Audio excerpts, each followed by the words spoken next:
Bonjour, je ne suis pas là pour l'instant. Vous pouvez me laisser un message après le bip sonore.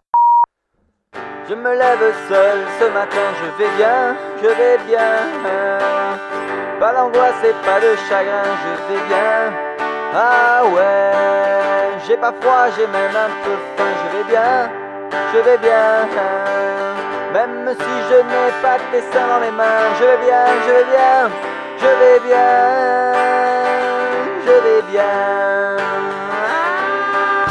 Je me lève seul ce matin, je vais bien. J'ai pas pleuré, pas crié, rien, je vais bien. Ah ouais, je t'avais dit que ça me ferait rien, je vais bien. Je le savais, j'en étais certain, allez bien. Je vais très bien. Oh, à part que le jour se lève et que de toi je rêve, je vais bien. Hoy es sábado 22 de noviembre del año 2014 y desde Estocolmo les mando un saludo a todas las personas que nos escuchan, que nos siguen en estos diálogos que mantenemos. Félix José Hernández, académico cubano radicado en París, profesor de literatura y de cultura latinoamericana, y Carlos Manuel Estefanía, el fundador de la revista digital Cuba Nuestra, que está aquí, que le está hablando desde Estocolmo. Una cosa interesante que ha tenido lugar esta semana en Estocolmo ha sido la visita de un importante investigador de ciencias políticas o sociales, Pablo Gentil, secretario ejecutivo del Consejo Latinoamericano de Ciencias Sociales, quien dio una conferencia en el Instituto Latinoamericano de la Universidad de Estocolmo. Si yo fuera a concluir lo que se desprende de su conferencia es que los gobiernos progresistas de América Latina no han cambiado en esencia ni el modo de acumulación ni el modo de producción, que si bien ha habido una reducción de la pobreza, esta pobreza se realiza a través de economías sociales que no garantizan realmente una estabilidad en esa reducción. Y por otro lado, fenómenos muy curiosos se están dando. Se esperaba que con la disminución de la pobreza la violencia disminuyese, y no es así. Tanto la violencia contra la mujer como la violencia contra la juventud a través de la criminalidad o ejercida desde la policía, pues se ha incrementado, ¿no? Mi conclusión es la siguiente: todos estos gobiernos de izquierda, él no estuvo muy de acuerdo con esto que yo dije a manera de pregunta, pero bueno, quien quiere escuchar su conferencia puede buscarla en el canal de iVoox de Cuba Nuestra, donde mismo aparece en las charlas con Félix José Hernández. Mi conclusión es, en primer lugar, que todos estos gobiernos de izquierda lo único que han hecho es legitimar el sistema, ¿no? O sea, la gente más humilde se cree representada, hay mucho discurso radical, pero al final no ha pasado nada en esencia, ¿no? En segundo lugar, me parece que se está implementando en América Latina de manera muy sutil la política neomalthusiana que ya existió, y así se lo dije allí, en estas sociedades europeas con estados de bienestar, donde la pobreza se ha reducido, pero no solamente a través de la redistribución, sino a través de la disminución física de los pobres, ¿no?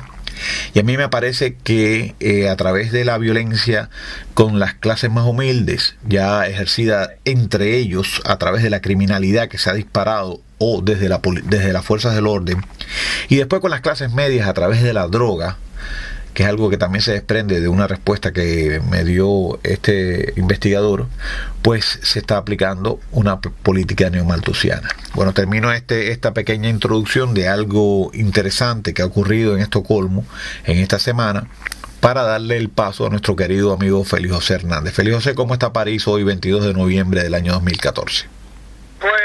Muy bien, amigo, muy bien. Saludos aquí desde la Ciudad Luz, que creo que en esta época es cuando mejor lleva su nombre, por la iluminación increíble que está desplegando para celebrar dentro de un poquito más de un mes la Navidad, el nacimiento de Cristo, como tú bien sabes, como todos, creo que todos los que nos están oyendo lo saben, para celebrar el nacimiento de esta persona que nació en un establo entre un bueyes y vacas, de padre y madre iletrado, y en cuya vida no tuvo nada de material, solamente una toga con un cordón en la cintura y unas sandalias como los padres franciscanos, para celebrar el nacimiento del hombre que escogió a 12 apóstoles entre los hombres más pobres del mundo. Pues París llena sus escaparates de objetos de lujo, Gucci, Cerruti, Dior, Chanel, Saint Laurent, y la televisión continuamente nos invita a comprar perfumes, joyas, automóviles, o sea, es el desenfreno anual de la sociedad de consumo, todo tan, pero tan lejos, a años luces, de la vida del que nació entre los más pobres del mundo, de Jesús, para los cristianos. Ahora que hablas de eso, ayer estuve mirando las vitrinas. Hay una tienda donde hace unos años fue asesinada una ministra y se metieron una semana en coger al asesino. HNK se llama, es una de las tiendas más suntuosas y caras de Estocolmo. La conozco. Sí, Lind de apellido. Bueno, esa tienda es famosa porque cambian las vitrinas en vísperas de Navidad, y entonces tiene siempre unos retablos con unos muñecos que se mueven, muy curiosos, ¿no? Le tomé fotos e incluso filmé el movimiento de los muñecos, que cualquiera puede también ver desde nuestro canal de YouTube, ¿no? Creo que es algo bonito que vale la pena disfrutar. Félix, tú siempre vas a los museos, nos das referencias de museos interesantísimos que ya muchos quisieran conocer, ¿no? Me parece que has estado esta semana en el Museo Pierre Cardin. Que lo acaban de inaugurar. El Museo Pierre Cardin, en pleno corazón de Le Marais, o sea, el antiguo barrio judío, la joyería, que actualmente es el barrio donde se concentra la mayor cantidad de homosexuales de Francia. Y allí en la Rue Saint-Merry, en el número 5, abrió sus puertas el Museo Pierre Cardin. Los trajes con motivos geométricos dejaron los arrabales parisinos. Ahí se mudaron desde el barrio de Saint-Ouen hasta este lugar inaugurado en esta semana. Es un nuevo museo que ocupa 2.000 metros cuadrados de una antigua fábrica de corbatas. Allí tú puedes admirar a 200 modelos salidos de las colecciones del gran modisto, también sombreros, zapatos, joyas, muebles, con la estética futurista de los años 60, organizado en 3 niveles, 3 pisos, de forma cronológica. El lugar fue bautizado como Passé, Présent et Futur, pasado, presente y futuro, y traza más de 60 años de carrera del gran y célebre modisto. A través de este museo que es bello, es nuevo de paquete, Pierre Cardin, que tiene ya 92 años, espera mostrar al mundo, según declaró la prensa, la herencia de un modisto que partió de la nada, porque simplemente él fue un inmigrante pobre italiano que se hizo él mismo logró hacer su imperio, que en este momento está evaluado a más de 1.000 millones de euros. Aparte de la moda, también están los perfumes, la hotelería, la restauración. Recuerda que él es el propietario del celebérrimo restaurante Chez Maxime de París. Bueno, vamos a dejar este asunto tan glamuroso y vamos a entrar en otro un poco más pedestre, ¿no? Vamos a hablar de los jamoneros de París, ¿no? Para el quien no entiende la jerga cubana, jamonero le dicen en Cuba a quienes se aprovechan de una situación tumultuosa. Puede ser un montón de gente metida en un autobús o otra situación parecida para sacar cierto partido erótico, ¿no? Usando ya la mano u otro miembro para ello, ¿no? Y parece que en París también el problema existe, o sea que esto es un problema universal, ¿no? ¿Cómo es esta campaña para recuperar el metro de los jamoneros de París? Bueno, no se ha llegado todavía al colmo de Japón, que ya Japón ha tenido que dividir en vagones para mujeres y vagones para hombres.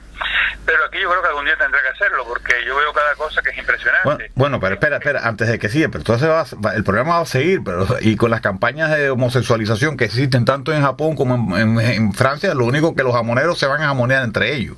Así que eso me aterra, eso es peor todavía. Yo no voy a París más nunca, entonces. En Cuba le hubieran dado una bofetada inmediatamente. La cubana, yo nunca vi una cubana soportar lo que yo veo en París. Y la campaña se llama Take Back the Metro, y fue lanzada por las redes sociales por el grupo OC el Feminismo, para denunciar los comportamientos sexistas y sexuales en los vagones y en los pasillos del metro, lo que es muy desagradable. Mira, y nadie, te das cuenta que nadie hace nada, nadie. Sí, el tipo se le pega a la muchacha, la mete contra la pared y nadie hace absolutamente nada. Sí, es algo muy desagradable, pero no sé, cuando la política se mete en estos asuntos, yo creo que debe haber algo, debe combatirse, debe lucharse, pero yo a los movimientos feministas les tengo más terror que a los jamoneros, porque yo creo que ellos lo que están sembrando es el pánico y el pavor también, ¿no? Pero bueno, esperemos que la jamonería disminuya con esta campaña de recuperar el metro, ¿no?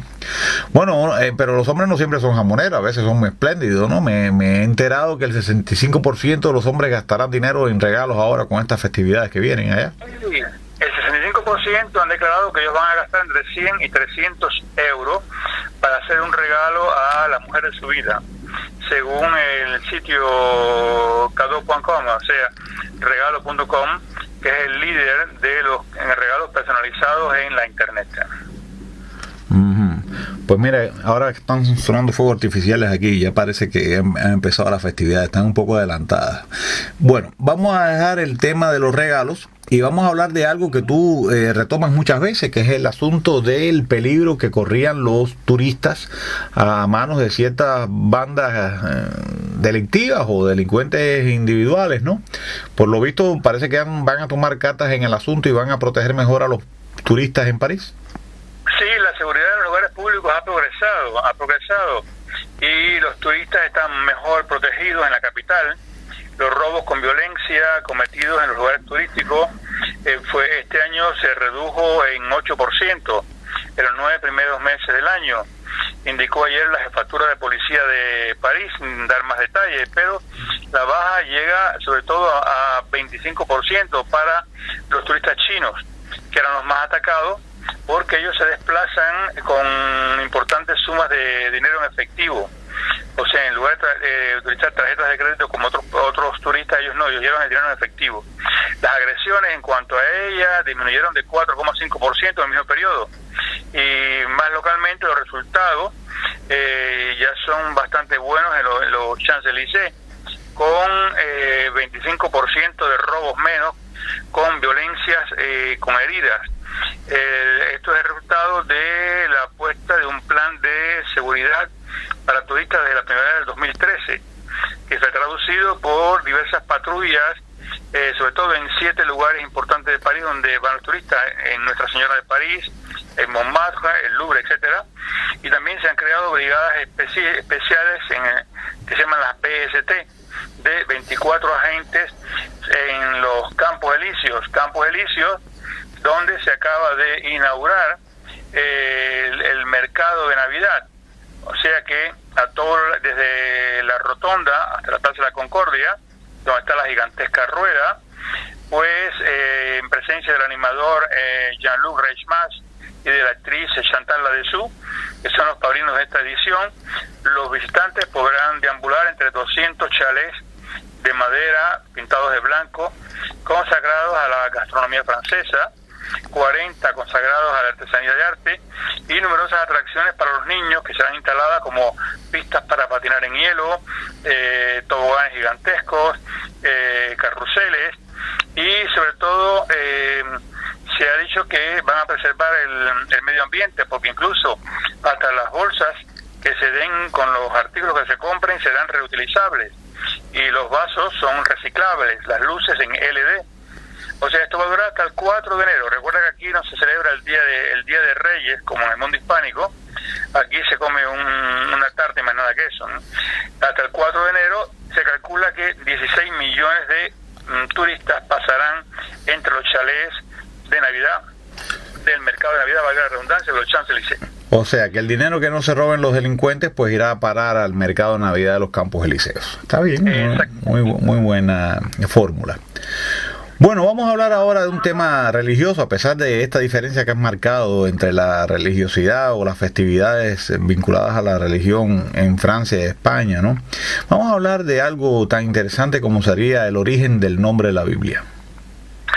La Biblia, sagrada para los cristianos y para los judíos, la Biblia lleva un nombre que no tiene nada de religioso.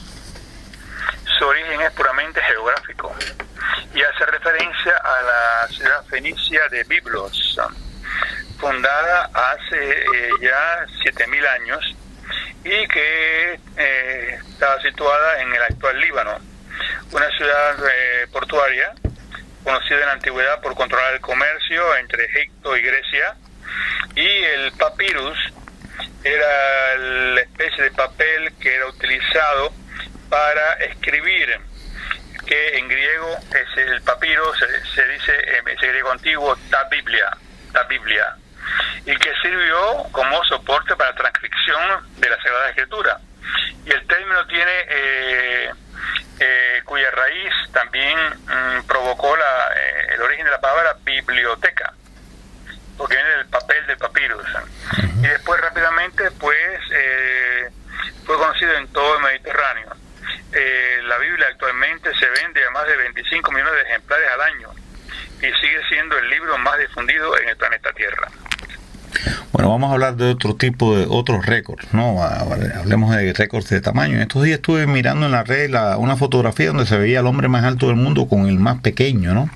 Que son dos personas enfermas realmente, ¿no? A mí a veces me da un poco de pena todo lo que se arma en torno a ellos, porque no es que son personas que han tenido un crecimiento normalmente exagerado, sino gente que padecen de acromegalia y el otro sabe Dios de qué tipo de enanismo, ¿no? ¿Qué me cuentas de estos récords de tallas?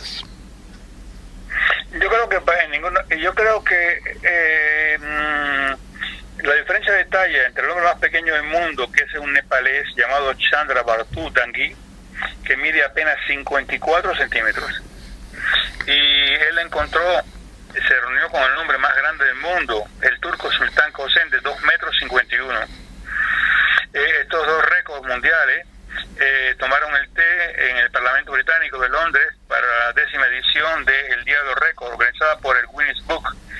Pero si bien es verdad que me parece que el más pequeño, pues es fácil de trasladar en un vagón de metro, en un automóvil, en cualquier lugar, la vida para el turco de 2 metros 51 debe ser infernal, porque ese hombre no cabe por ninguna puerta, ese hombre no puede tomar un metro, no puede tomar un autobús, no puede sentarse en un avión.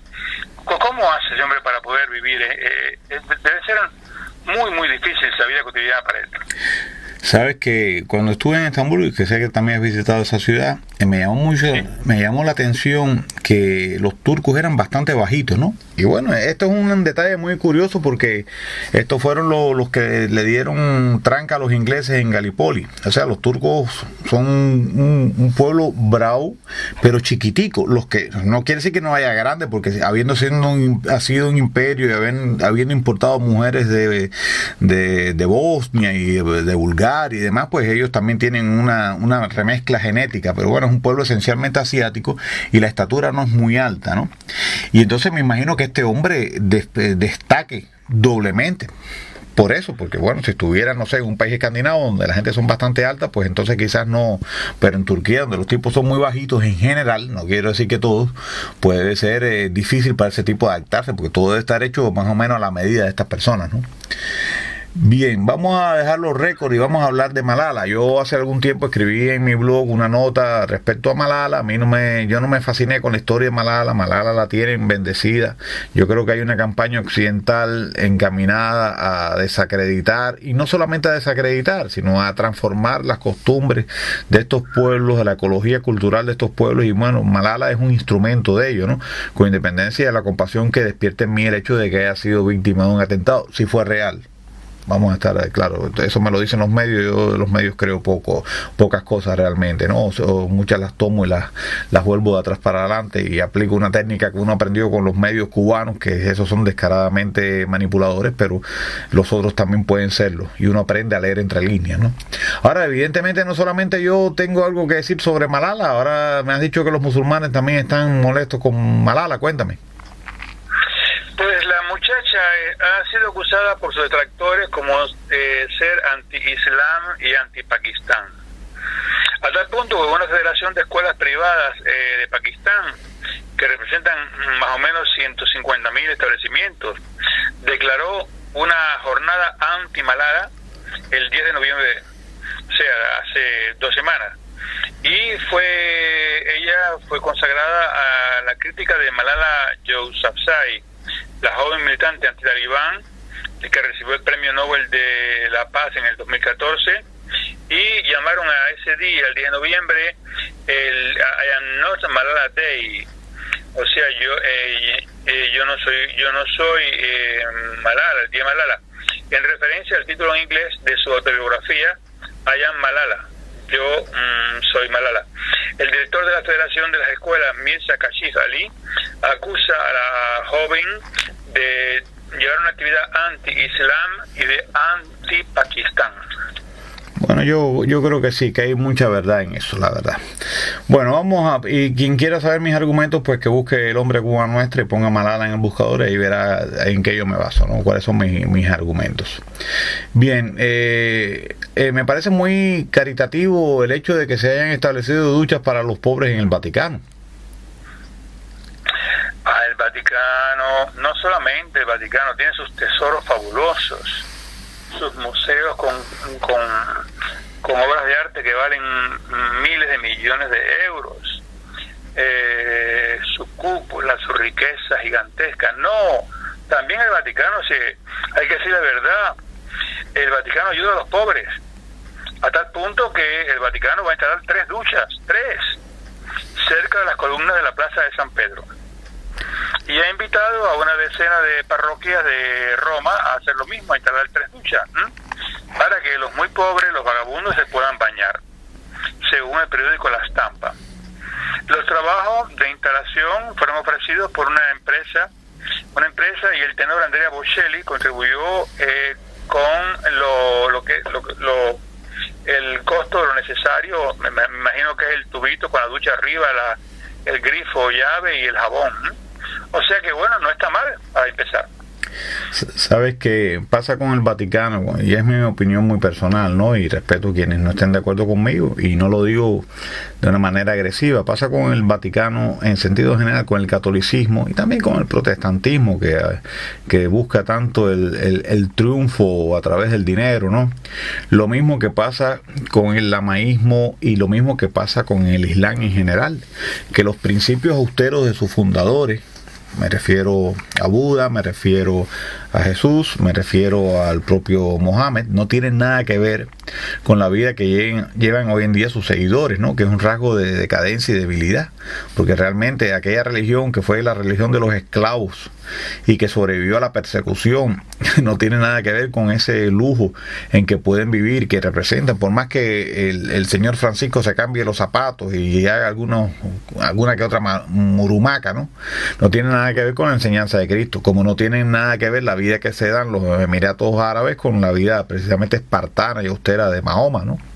Y no tiene nada que ver el estado teocrático, por más que me caiga bien el Dalai Lama y lea sus libros y me solidarice con la lucha del pueblo tibetano contra la opresión china, no tiene nada que ver con la vida de un príncipe que lo dejó todo precisamente para dedicarse a predicar y vivir de la manera más austera. Entonces ese es el destino fatal de las grandes religiones, que tiene una fuerza moral muy grande al principio, pero después se va institucionalizando y se va degradando, ¿no? Y creo que pasa con el catolicismo cuando, como gran cosa, ofrece este baño a los pobres cuando realmente no debería haber, por más que la Iglesia Católica trabaje mucho en África y en América Latina, pero también recauda mucho dinero y también se dan muy buena vida ciertos niveles de los cardenales hacia arriba de la Iglesia, ¿no? Ninguno trabaja de carpintero y después hace su verso, ¿no? Se ganan el pan del verso. Bueno, vamos. Las demás religiones no sé, pero en cuanto a la religión católica, hay de todo en la huerta del Señor. Por ejemplo, yo he visto párrocos que viven en el campo, muy humildemente, que ayudan incluso a los campesinos, que forman parte casi de la familia y hacen una obra fantástica, enseñan a leer y escribir a los niños, aparte de la religión. Yo he visto a las monjas de Teresa de Calcuta ocuparse en la India de la gente que tiene gangrena, tuberculosis, de vivir en contacto con la pobreza extrema. Sin embargo, yo no simpatizo con los grandes cardenales que se trasladan en Mercedes-Benz y que viven en palacios dignos de Richelieu, en Mazarino. No simpatizo, pero bueno, hay de todo, hay para todos los gustos. Mi simpatía va a aquellos que llevan la religión como la creó Jesús. O sea, los pobres por los pobres y para los pobres. Recuerda la frase bíblica de primero entrará un camello por el hueco de una aguja que un rico en el reino de los cielos. Y cuando Cristo estaba en la cruz, que dijo, perdónanos, Señor, que no saben lo que hacen. Eso es con respecto a mi religión. Sobre las demás no tengo elementos de juicio para poder hablar. Bueno, yo que alguna vez fui profesor de religiones, ¿no? Y además fui profesor de socialismo científico.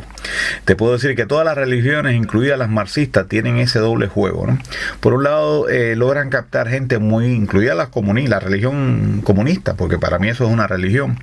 Captar gente muy buena, muy humana, que se sacrifica, que hace las mayores cosas por el idealista, y sobre la base de una masa, porque es que no son excepciones, se construye una casta que explota y pone como ejemplo a esas mismas personas, ¿no? Desafortunadamente ocurre inevitablemente en todas las religiones, incluso en las religiones, y esto parece un oxímoron, ¿no? Las religiones ateas, ¿no? Es así, es parte de la construcción, ¿no? Pero bueno, así va nuestro mundo. Vamos a dejar un poco de hablar de religiones en este momento y vamos a hablar de la relación entre el maquillaje y el sexo. Bollywood, no Hollywood, sino Bollywood, la industria del cine de la India, que emplea más de 250.000 personas. Allí las mujeres están en todos los oficios, en todos menos en el maquillaje. Porque hay una cláusula de la asociación de las personas que se dedican a los maquillajes de la industria del cine que prohíbe que ese tipo de oficio sea hecho por las mujeres. Es un empleo para hombres nada más. Son los hombres los únicos que pueden maquillar a los actores y a las actrices. A tal punto que Shahrukh Khurrana, una muchacha de la India que pasó un curso en California de maquillaje, cuando llegó a su país le negaron el empleo por todas partes por el simple hecho de ser mujer. En el 2013 ella presentó la acusación, la llevó hasta la Corte Suprema de Justicia, que acaba de ordenar que se acabó, que también las mujeres pueden trabajar como practicando el maquillaje con los actores. Así que es un avance enorme. Sabes que ahora me retrotraes nuevamente a Marx. Yo he llegado a la conclusión de que Marx no fue más que un agente de influencia inglés, ¿no? Un agente teórico. Él tiene un famoso artículo dedicado a la importancia de la colonización de la India por Inglaterra, y bueno, él al final saca un cálculo y dice que Inglaterra ha representado algo muy bueno para la India, porque con los trenes y con la industrialización y el desarrollo va a acabar con todo ese atraso que tiene la India, ¿no? A mí me parece que a Inglaterra le interesó mucho mantener a la India en su estado, ¿no? Porque es asombroso cómo todavía, y a pesar de la legislación que se ha establecido, existe un sistema de castas, ¿no? Y lo curioso es que parece que también la cuestión del maquillaje es cuestión de casta, ¿no? Porque se ha determinado que solamente un grupo puede ejercer eso, ¿no? Eso es el resultado de un proyecto colonizador que no le interesó, porque no le convino romper con las diferencias que existían entre los distintos sectores, donde cada casta tenía asignado también, o cada subcasta, porque el sistema es bastante complejo, un oficio, ¿no? Y bueno, aquí es evidente, ¿no?, que se mantiene esa situación en la India, ¿no? Y que bueno, habrá leyes, pero no sé cuán rápido podrán avanzar los derechos de todos los seres humanos a trabajar en lo que ellos quieran, ¿no? Bueno, además este fenómeno no se le puede decir solamente a la India, pasa en muchos países civilizados y desarrollados, donde a los extranjeros se les da los peores trabajos y a los nativos se les dan los mejores. Entonces la India es universal en este sentido, ¿no? Bien, dejemos el tema del maquillaje, si es cuestión de sexo o no, y hablemos de algo que yo, por lo menos aquí en Suecia, lo veo muy positivo, que es el uso de la bicicleta para ir al trabajo. Yo tengo compañeros que viajan kilómetros y kilómetros en bicicleta y están en forma, ¿no? Y aquí en Suecia, donde quiera te encuentras un montón de bicicletas parqueadas, y me parece que eso es una costumbre muy sana. Sobre todo que no se las roben, porque en Cuba si las dejas por ahí desaparecen, ¿no? Y eso también es importante. ¿Cómo es la cuestión de ir al trabajo en bicicleta por allá? Mira, aquí en París, por ejemplo, París se divide en 5 zonas de transporte. Imagínate un disco de vinilo de larga duración, la etiqueta central es París París ciudad, o sea que es la zona que estaba antes de las murallas. Y después cada canción del centro hacia afuera es la zona 1, 2, 3, 4, 5. Y entonces, según donde tú vivas, tienes una tarjeta abono de transporte semanal, mensual o anual, y tu patrón tiene que reembolsarte la mitad. la mitad del precio de ella. Pero, por ejemplo, las personas que van en automóvil o en moto, en bicicleta, no le reembolsan nada. Y entonces, para incitar a que las personas tomen la bicicleta, pues desde el mes de junio se está experimentando en las empresas que son voluntarias una medida inscrita en un proyecto de ley sobre la transición energética que concierne a todas las sociedades. O sea, los empleados que vayan a sus trabajos o los obreros en bicicleta, pues van a tener un reembolsamiento de 25 céntimos de euro por kilómetro, según el decreto. Y así, y además, el reembolsamiento que dará la empresa, pues tendrá una exoneración de cotizaciones sociales. El objetivo es de aumentar la parte de personas que se desplazan en bicicleta para ir al trabajo, que actualmente en Francia solamente es el 3% de los empleados de obreros. Sabes que estabas hablando al principio de esta noticia del diseño que tiene París, ¿no? No sé si sabrás que ese diseño circulineal, ¿no? Y de calles que avanzan hacia el centro fue concebido para acabar con las revueltas, ¿no? Porque el desorden que tenía la ciudad facilitaba mucho el levantamiento de comunas y de revoluciones, etcétera, y el ejército no podía penetrar muy bien a través de las barricadas que se hacían. Entonces se decretó que se iba a diseñar una ciudad donde a la primera revuelta el ejército pudiera atravesarla de lado a lado y llegar al centro sin mayores dificultades, y entonces así nació ese París moderno que estás describiendo. Bueno, vamos a seguir hablando de cosas de la bella Francia, ¿no? Vamos a pasar de las bicicletas al doggy bag en Francia. El doggy bag yo lo conocí en los Estados Unidos, yo no sabía que eso existía. Y cuando lo vi por la primera vez, a mí me causó una especie de repugnancia, o sea, recoger las sobras de los platos para aparentemente llevarlo a casa para el perrito. Yo encontré eso, no sé, a mí me impresionó. Pero bueno, he hecho una encuesta aquí en Francia y el 55% de los franceses encuentran que eso no se debe hacer. No se debe hacer porque eso no es elegante. El 15% dice que los que lo hacen son unos tacaños y el 11% dicen que es de muy mala educación. Sin embargo, los que hicieron la encuesta dicen que si todo el mundo que va al restaurante llevara las sobras para la casa, pues podrían comer al día siguiente y se ahorraría mucha comida. Sabes que sí, yo reaccionaría primero como esta gente que piensa que realmente a mí me parece algo de mal gusto, ¿no? Yo no lo haría. No recuerdo haberlo hecho, y si lo he hecho ha sido muy pocas veces en mi vida. Pero por otro lado, realmente es legítimo, ¿no? Y es lo que tú estás diciendo. Se ahorraría en comida y no se botaría comida. Eso, los restaurantes después tienen que botar esas sobras generalmente. Así que yo creo que al final, si vamos a tener un pensamiento pragmático en una época donde se habla tanto de las hambrunas y demás, pues yo creo que no está mal que la gente se lleve sus sobras a su casa. Bien, pero aunque no es elegante, es bastante feo, la verdad. A mí me da mala impresión eso. Bueno, habíamos visto ahora el doggy bag en Francia. Vamos a hablar un poco de las mujeres y su relación con el internet. ¿Tú estás seguro que son más prácticas con el internet que los hombres? Amigo, te doy las estadísticas. Yo no la hago la estadística, yo la leo y la transmito. En internet las mujeres son más prácticas que los hombres porque no hay igualdad de sexos en la utilización. Las mujeres vencen simplemente porque utilizan mucho más la internet para organizar la vida de la casa. Según estas encuestas, el 45% de las mujeres francesas encargan por internet todo, desde el yogur hasta la pasta de dientes. Sin embargo, solamente son el 22% de los hombres que lo hacen, o sea, hay 2 veces más mujeres que hombres que lo hacen. Y cuando se trata de reservar, comprar billetes de cine, billetes de tren, comprar libros, discos, etcétera, las mujeres lo hacen mucho más que los hombres. Sin embargo, los hombres franceses declaran de que ellos ayudan a la mujer en la casa y tanto hombres como mujeres, las 3/4 partes, o sea, el 75% de los hombres que viven y mujeres juntos se comunican, ellos saben ambos cuál es el código para poder entrar a los correos electrónicos, para poder acceder a las cuentas bancarias, a páginas de Facebook, o sea, hay un 75% de confianza absoluta en todo lo que es Internet entre hombres y mujeres.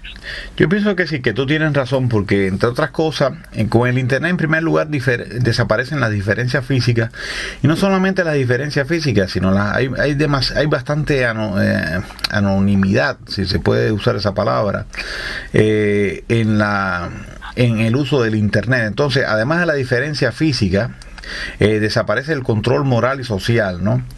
Y una mujer que durante toda su vida ha estado acostumbrada a lidiar con esas dos barreras, o esas dos cargas, esos dos lastres, de pronto se ve liberada de eso, como no se ve el hombre, porque nunca lo ha sufrido, y entra en un mundo virtual donde puede sacar a florecer toda su energía y toda su agresividad, ¿no? Entonces yo creo que sí, que realmente debe ser como tú me lo estás diciendo, ¿no? La misma lógica respaldaría el resultado de esas estadísticas, ¿no?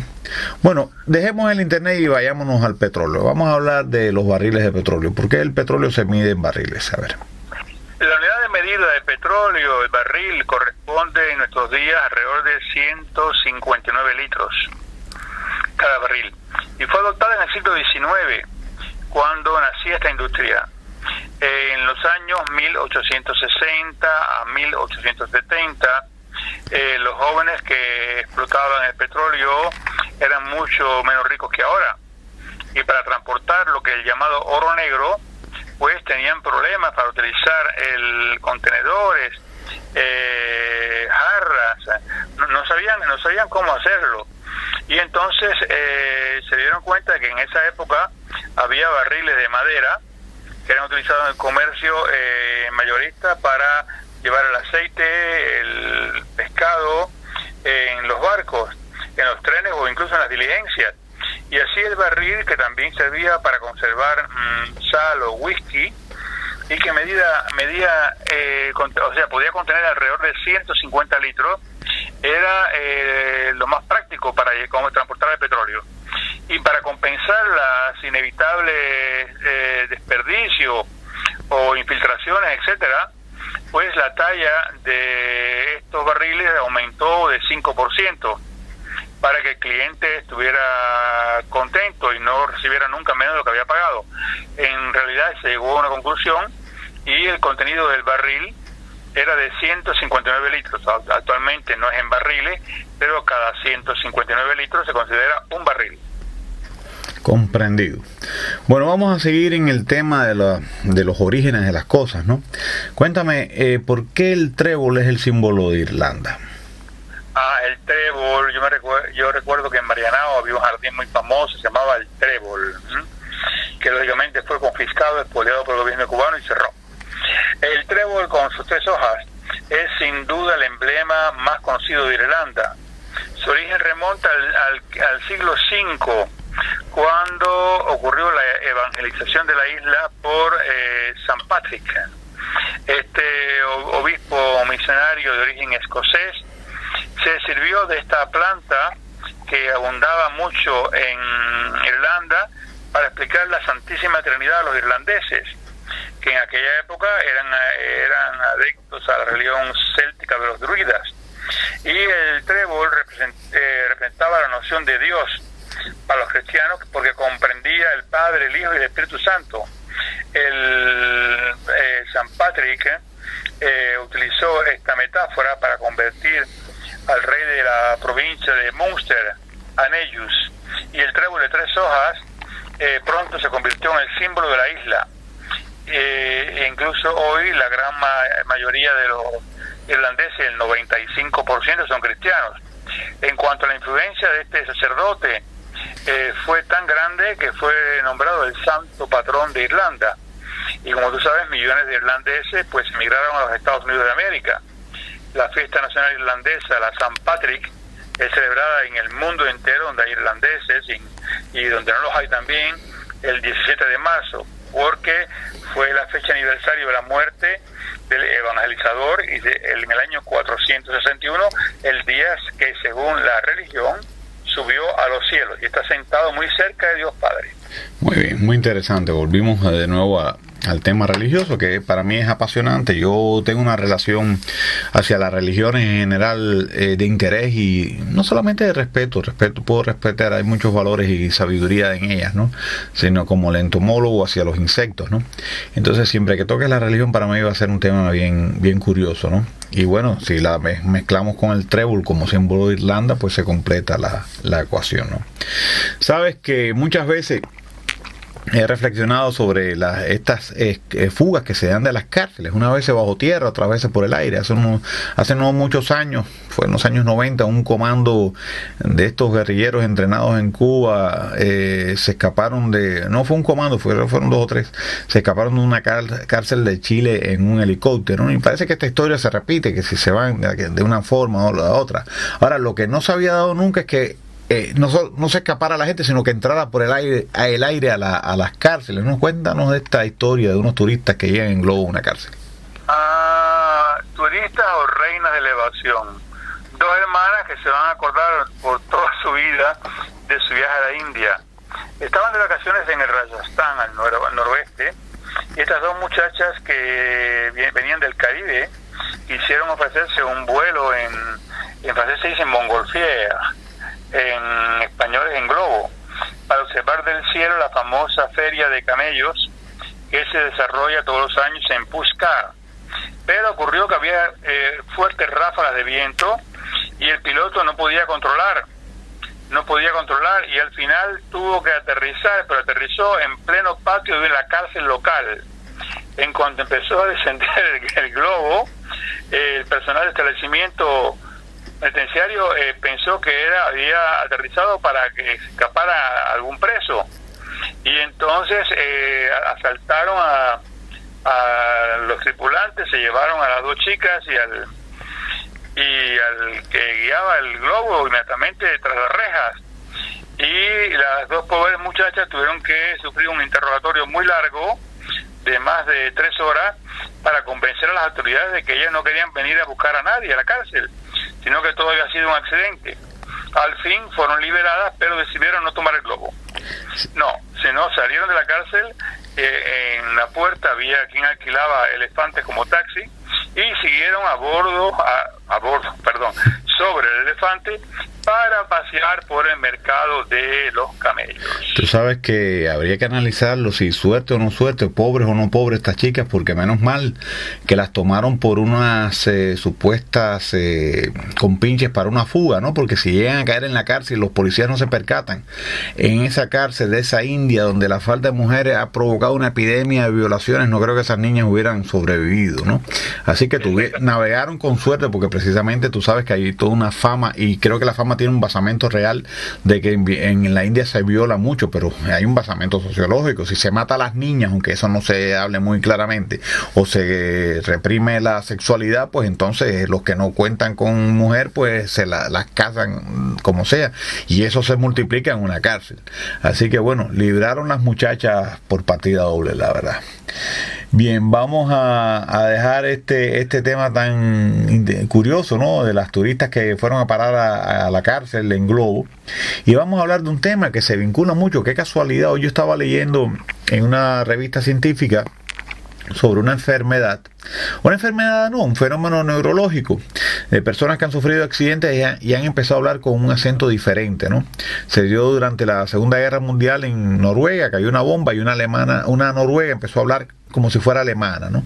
Y bueno, se ha dado en varias ocasiones, pero se ha estudiado, y lo que en realidad pasa es que parece que se activa una especie de afasia, ¿no? Una enfermedad del lenguaje, donde uno habla con otra entonación y realmente la gente lo interpreta como que está hablando con un acento extranjero, ¿no? Pero son otro tipo de problemas. Pero lo que es evidente es que a veces la cabeza funciona como esos televisores que tú le dabas un tortazo y empezaban a andar, ¿no? Y es muy curioso que también pueda pasar con otras capacidades del ser humano, como es la vista. Así que hablemos de este ejemplo, ¿no?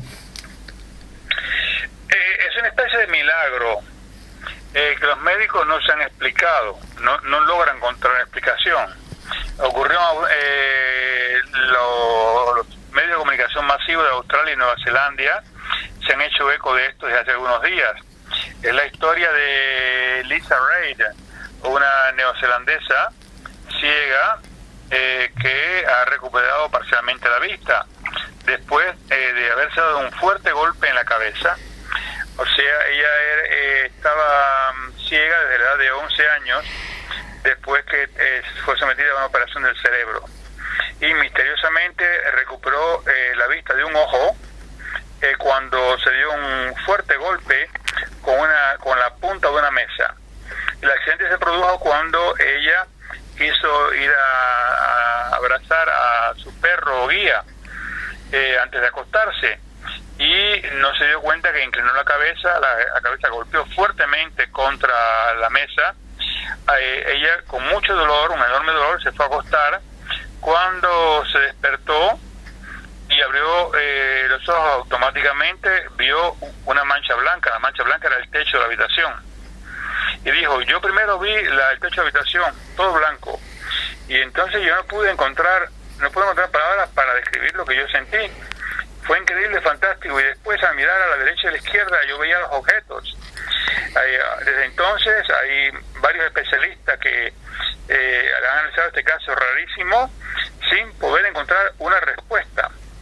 Ahora, no se considera milagro porque ella no rezó, ella no pidió a ningún dios de su religión que le diera la vista, pero si lo hubiera hecho, pues ahora se hubiera considerado como un milagro. En todo caso, esto dicen los especialistas, hay que tener cuidado, no vaya a ser que ahora muchas personas en la India o en Nueva Zelanda o en Australia empiecen a darse golpes en la cabeza para ver si recuperan la vista, como le ocurrió a esta señora. No, esto es lo que nos dice de la ignorancia que tenemos sobre el funcionamiento del cerebro, a pesar de que se ha hablado de que vivimos en el siglo del cerebro por muchos descubrimientos que se han dado, ¿no? Creo que se viene diciendo desde el siglo pasado, imagínate.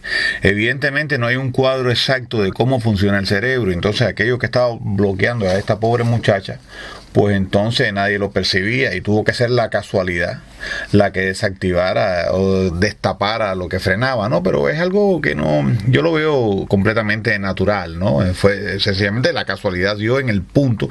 Lo que pasa es que tenemos una ciencia que tiene mucho que avanzar para saber cómo funciona el cerebro humano y a su vez el resto de las funciones vinculadas a él, ¿no?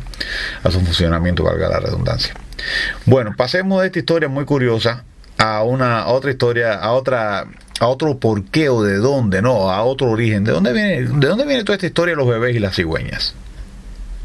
Cuando yo era niño, allá en mi pueblo perdido en el medio de un valle, de una isla perdida en el medio del Caribe, se decía siempre, cuando una mujer estaba en estado, mandó a pedir un bebé a París.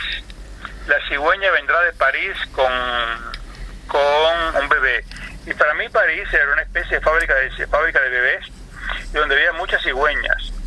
Quiero que tú sepas que en París hay más animales domésticos que bebés, y las cigüeñas no existen en absoluto en París. Pero bueno, en el fondo había una cierta verdad, porque la cigüeña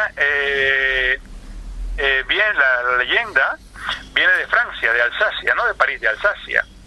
Y antes de dar la vuelta al mundo, incluso en la ciudad de Santa Clara, había una gran tienda que se llamaba La Cigüeña de París. Y el símbolo era una cigüeña y en su pico una especie de pañal con un bebé en el medio. Entonces, la imagen de la cigüeña que llevan el bebé nació en Alsacia en el siglo XIX. Según la leyenda del llamado, que me perdonen los que saben alemán, Kindesbrunnen, literalmente la fuente de los niños en alsaciano, érase una vez un lago que existía debajo de la catedral de Nuestra Señora de Estrasburgo, y en ese lago estaban las almas de los niños que esperaban nacer, y el dueño de aquel lago era un enano que se pasaba la vida en su barca por todo el lago, en una barca de plata, y tenía una red de oro, de hilos de oro, y cuando lanzaba la red recogía delicadamente las pequeñas almas de los bebés, y cada vez que recogía un alma de un bebé se la confiaba a una cigüeña, y esta cigüeña partía con este bebé en su red de oro a llevarlo, y lo depositaba en alguna cuna vacía que estuviera en alguna casa de algún lugar de Francia, y entonces allí el alma del bebé era puesta en un cuerpo, o sea, se volvía cuerpo. Las parejas que deseaban un bebé podían también, según la leyenda, hacer que la cigüeña entrara, dejando la ventana abierta y poniendo en el borde de la ventana pues dulces, trocitos de azúcar, etcétera, y así la cigüeña entraría, depositaría un bebé y después se iría. Esta es la leyenda que se le cuenta a los niños en Francia de por qué los bebés se los trae la cigüeña.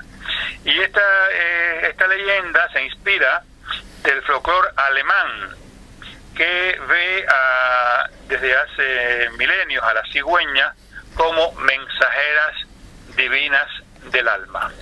Sabes que es muy curiosa que esa zona es una zona que siempre se han disputado alemanes y franceses. He leído mucho que ha habido muchos conflictos y una vez se pasa uno a otro, ¿no? Supongo que fue en la etapa en que estaría en manos de Francia, ¿no? Que se creó la leyenda, ¿no? Que eso de darle la centralidad a París, pues... no, porque yo creo que en el extranjero es más fácil decir viene de París que viene de Alsacia. Recuerda los tabacos que se cultivan en Pinar del Río, en Vuelta Abajo, claro, o en Remedio, en Vuelta Arriba, y sin embargo en todo el mundo se conocen como los habanos. Los habanos, o el sombrero de Panamá, el sombrero de Panamá que se hace en Ecuador. El Panamá se fabrica en Ecuador, y sin embargo, como después de Ecuador se llevaba en mulas hasta Panamá para allí ser embarcados en barcos hacia Europa, pues le llamaban el sombrero Panamá. Y así tantas cosas que no tienen el nombre real del lugar donde son producidas. Yo te voy a hacer una anécdota. El abuelo de mi nuera tiene 95 años, está entero, como decimos en Cuba, una mente clarísima, y él es de Alsacia. Y entonces en la boda de mi hijo, el abuelo de la novia me dijo: y entonces usted es francés. Ahora digo, sí, yo me pude naturalizar francés, soy francés. En cuanto que llegué a Francia, hice toda mi documentación. Dice: pues mira, chico, yo no sé lo que soy. Digo: ¿cómo usted no sabe lo que es? Dice: no, yo nací alemán, después un día me dijeron que yo era francés, después me volvieron a decir que era alemán, me volvieron a decir que era francés, y ahora alguien me dice que yo soy europeo. Así que yo no sé lo que soy. Usted por lo menos sabe que usted es cubano y francés. Yo no sé lo que soy ya. Y yo me tuve que reír delante de frente a la curiosidad y el humor de este viejito, que lógicamente, como tú bien dices, Alsacia ha pasado de una mano a otra, de un pez a otro varias veces. Sí, parece que el alsaciano es una lengua germánica, pero la lengua oficial es el francés. Entonces ahí se crea un problema de identidad, ¿no? Pero es un problema que pasa en toda Europa, realmente. Europa, las naciones dependen de la política, ¿no? Sabes que hay un ya dejando el tema de Alsacia, y vamos a pasar al tema de las donaciones de esperma. Ahora hay un escándalo armado porque las suecas acostumbran, aquí en Suecia está esto un poco perseguido de alguna manera. No es muy fácil que una mujer logre que se le done, o problemas que pasan con que la identidad de los padres, quién va a pagar por esos niños. Bueno, entonces muchas van a Dinamarca, y ahora se ha dado un escándalo porque se ha aumentado la edad de las mujeres que pueden recibir donaciones, ¿no? A las mujeres mayores de 50 años, gente que no está de acuerdo con eso. Yo creo que sí, que eso es un problema también, mujeres tan mayores, no solamente por los niños que van a ser hijos de unas abuelas, sino por la misma mujer, por el mismo estado del cuerpo de la mujer, ¿no? Vivimos una sociedad que obliga a la mujer a consagrarse a la industria, a la producción, y entonces va retrasando la maternidad, y después, bueno, a través de la ciencia se soluciona a veces el problema, pero es complicado, ¿no? Todo esto lo digo para contextualizar lo que me vas a contar del donador, que a su vez era un buen amante, por lo visto. Pero amigo, yo te voy a decir una cosa, yo tengo 65 años. Pero tú no eres mujer. No, oye bien, y mi esposa 62. Cuando vienen nuestros nietos, que tienen 8 y 6 años, y los sacamos a pasear por París, y vamos a Disneylandia, aquí y allá, al final del día estamos agotados, pero agotados es para caer en la cama de cabeza. Sí. Y sin embargo, yo recuerdo cuando mi hijo nació, yo tenía 25. Y entonces pues íbamos para la playa, para Santa María del Mar, hacíamos aquella cola gigantesca para un autobús que se llamaba La Estrella de Guanabo, pasábamos el día entero, hacíamos la cola para poder almorzar, después la cola para regresar. Cuando llegábamos a casa dejábamos al niño con mi madre, nos íbamos para el cine, nos íbamos a bailar, regresábamos a las 4 de la madrugada, pero qué energía. Exacto. Y el otro día le digo yo a mi esposa, ¿te imaginas una foto con un niño pequeño ahora? Dice ella, sería imposible. Sería una cosa agotadora por completo. O sea que yo creo que cada cosa a su edad. Claro. Cuando uno tiene una cierta edad no puede seguir además recoger el niño de la escuela, hacer las tareas, hacer los deberes, llevarlo a la piscina, llevarlo al tenis. Hay que tener energía, juventud y fuerza para poder hacer que el chico sea feliz. Si no, es un hijo de viejo, porque no puedes. Estoy de acuerdo contigo.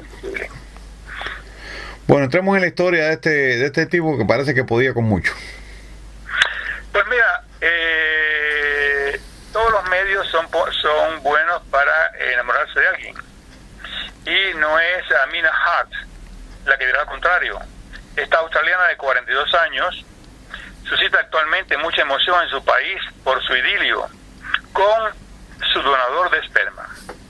Hace 3 años ella había decidido hacer un llamado a este tipo de servicio porque sus 2 primeros bebés murieron a causa de una enfermedad genética. Y cuando ella recibió un correo de la clínica conteniendo informaciones de 3 donadores anónimos, pues ella escogió uno de ellos, que es Scott, que él ponía como descripción que él era un hombre feliz y que vivía tranquilamente y que ya era padre biológico de 4 niños. Y el 14 de agosto del 2012 nació la pequeña Leila, nacida de esta unión, entre comillas, Pero un tiempo más tarde, Amina contactó a su donador con el acuerdo de la clínica para decirle que lo invitaba si quería venir a ver a la niña. Y en este primer encuentro ocurrió lo que tenía que pasar, que bastó que una mirada se cruzara para que los dos cayeran enamorados locamente el uno del otro. Y así este amor cupido parece que estaba volando por arriba de Australia en ese momento y lanzó sus flechazos y los dos quedaron prendidos y desde hace 10 meses vive una historia de amor fabulosa con la niña. Ambos aman a la pareja. No, me parece muy bueno y también me parece muy astuto. Yo creo que más bien esta australiana lo que usó este embarazo, esta inseminación para ligar, ¿no? Pero también es muy importante que se sepa quién es el padre de estos niños. A veces creo que se guardan en el anonimato y eso puede crear mañana problemas de incesto y todo, porque un tipo tiene miles de hijos por ahí que esos hijos no saben que tienen un mismo padre. Así que bueno, pero es una historia bonita y es importante. Yo pienso que hay una campaña muy grande contra las relaciones biológicas. Tú lo notas en los medios, cómo se trata de decir que es lo mismo que un hijo esté con su padre real que con no su padre. Sí, evidentemente hay toda una función cultural que une a un padre a un hijo, no solamente la sangre, pero yo creo también que hay que respetar y hay que estimular que sea el padre verdadero el que esté con un niño, ¿no? Es una creencia que tengo, algún día tendré que fundamentarla porque la tengo, ¿no? Oye, Feli, excelente compilación informativa, hemos disfrutado mucho, digo hemos porque estoy seguro que muchas personas que nos van a escuchar, realmente esto se transmite de una manera diferida, van a disfrutar de toda la información, de toda la actualización y también de toda la tradición que nos has dado, ¿no? Así que bueno, antes que te despida de nuestros amigos, te pido que como siempre les diga dónde pueden leer tus crónicas y dónde pueden disfrutar tus fotografías y por supuesto de tus libros, en la red me refiero. Pues mis crónicas y mis libros están en el sitio web cartasaofelia.com, sino en mi página, las fotos en mi página de Facebook, Félix José Hernández París al final porque hay varios Félix José Hernández. Les deseo a todos que tengan una hermosa semana y que, como dice un gran amigo chileno, que lo pasen bonito. Por mi parte es lo mismo, ¿no? Le deseo a todas las personas que nos van a escuchar que se mantengan, que estén bien, que la pasen bien, por supuesto, pero además que se mantengan informados, que se mantengan actualizados, que se mantengan cultivados con este diálogo que mantenemos Félix José Hernández desde París y Carlos Estefanía desde Estocolmo cada fin de semana. Así que hasta que nos volvamos a escuchar. s'achève et qu'une nuit sans toi, c'est comme si j'avais rien. Je ne veux plus te voir, je ne veux pas te dire que je t'aime, je ne veux pas te serrer contre moi tous les soirs, c'est vraiment pas la peine. Je voudrais te voir, je voudrais te dire que je t'aime, je voudrais te serrer contre moi tous les soirs. Je vais très bien, je vais très bien. Oh.